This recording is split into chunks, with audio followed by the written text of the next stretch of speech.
Well, these changes the government has made to EI benefits and sick leave benefits may be enough to win support from the NDP to keep the minority government afloat. Then again, maybe not. Let's see if we can get the answer. Jagmeet Singh is the NDP leader, and he joins me now. Mr. Singh, good to see you again. Thanks for taking the time once more this week to talk about this important subject.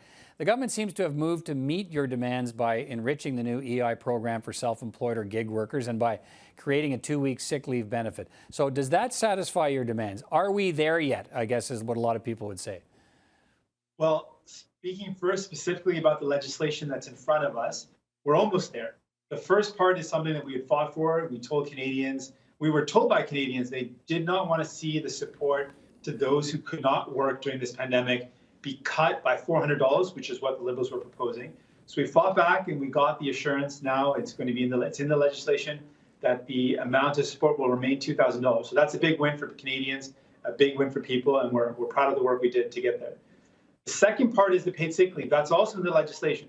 But there are some concerns right now we're working on. We're actually in the midst of those negotiations. We're very optimistic that we will get to a point where that paid sick leave will be accessible to Canadian workers. So we're hopeful, and we're still in negotiation. Once that is sorted out, we will be in a position to support this legislation. We're going to hear from Carla Qualtrough, the minister on the other side of this, in just a moment. My understanding is that there's not a big ideological divide here on the sick leave issue, that it's actually a technical issue, that the government system isn't set up to deliver sick leave payments in anything but big chunks of a week or 2 weeks. It used to be a month.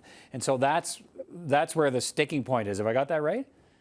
Well, just a bit of context, we fought initially months ago for paid sick leave as a condition of our support for a vote that the Liberal government needed.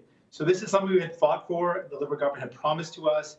We had fought to achieve it. And now we're almost there. And it is just a matter of that access and making sure it is something that works for all Canadians. And I don't want to get into the details because I don't want to show my hand for the negotiations that are still going on. I don't want to in any way jeopardize those negotiations. But it is a question of making sure that Canadian workers can make use of this program in a meaningful way. Right, but is it your suggestion that it's more than a technical thing, that maybe you think the government doesn't want to find a solution? Because we're going to hear from the minister in just a moment. That's not the sense I get, that she thinks you're close. She thinks you're close too, that it's not a big divide over sick leave payments. It's a machinery issue, how to be able to get it out the door. No, we're very close. That's very, very fair to say. We're very close. And again, we're very happy that we've been able to force this change. We were able to force to get the paid sick leave in the first place. And now we're seeing that it's moving ahead. This is very important. You know, Canadian workers who fall sick should never have to be faced with the impossible choice of going into work sick or staying at home and not knowing how they're going to pay the bills because they don't have any income coming in. That's something that we wanted to solve, that problem, and we're really hopeful that we'll get there. Okay, so to be clear, if this works out, and it looks like it should or could, will you now be supporting the speech from the throne? Do we take a snap election off the table now?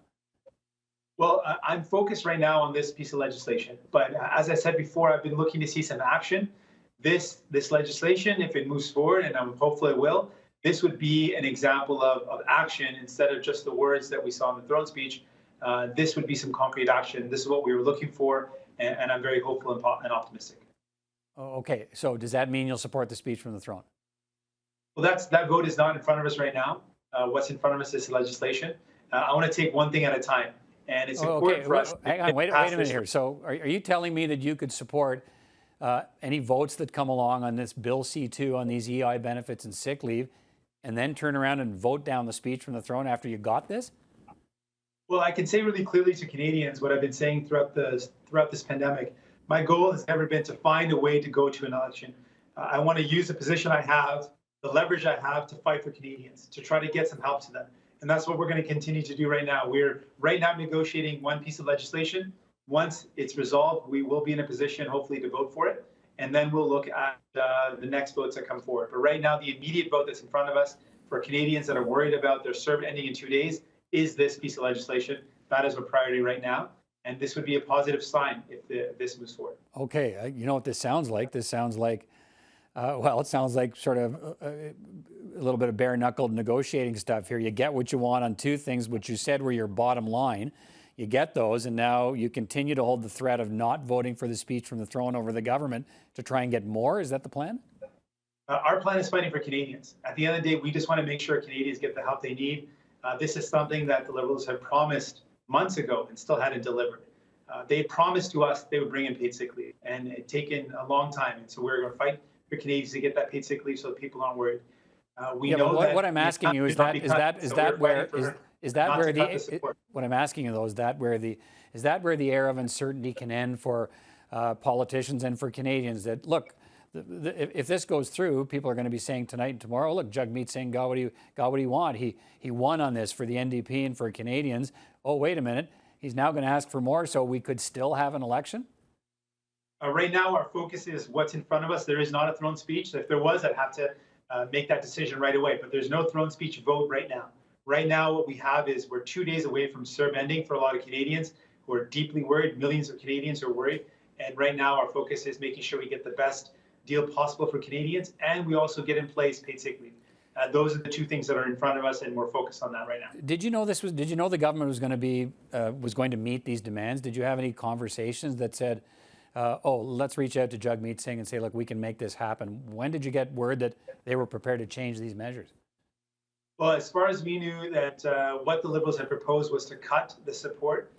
Their legislation was basically very clear that they were going to cut the support that Canadians need, and that's all we knew. And so we fought hard to make sure that that support to Canadians was not cut, and we said also that we wanted to see paid sick leave.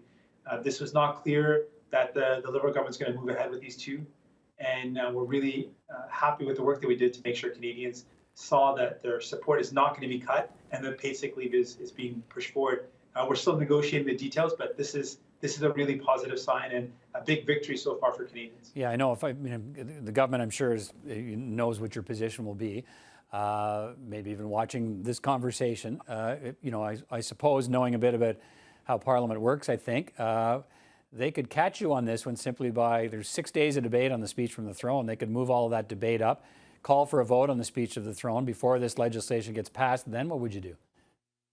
Well, that's not the scenario that we're in right now. Right now, we've got 2 days away from what the Liberal government created this problem because they suspended Parliament, they shut down Parliament. We had a date in August to meet to make sure that people weren't waiting to the 11th hour again.